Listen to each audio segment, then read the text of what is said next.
Hello B Business B fans, and it's a special video today because I'm at the bank. Yes, I'm at the bank, but I've got a bit more in store for you today to teach you all about money and why it's important, to know that you can always cash in money even when you think it's an old one of these.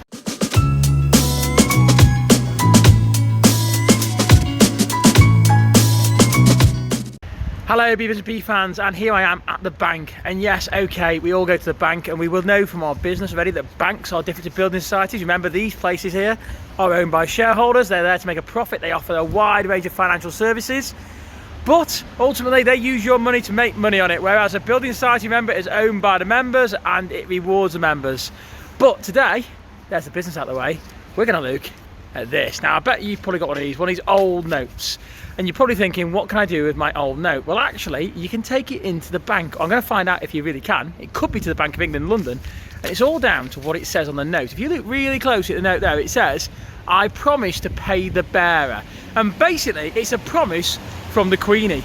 And because the Queen promises, cash it in and get my money's worth. I can't get it in a shop, but it will be still redeemed in a bank. Now, the Bank of England could make me go down to London and give it to them, but I can still technically get my value from that note because it says, I promise to pay the bearer.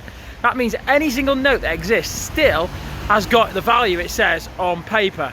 Of course, what we know is if I kept that note for a long time, it's going to be worthless because inflation will make £10 worthless, and maybe in 50 years' time, for example, I couldn't even buy a loaf of bread for £10. We'd have to wait and see. However, there's your little B Business B fact for today. If you've got any old money, any old notes like that, take them down to the bank, cash them in, because remember, it says, I promise to pay the bearer, and that's from Queenie. That's the real Queen and not Queen Bee. You know what I'm going to say now? Keep buzzing.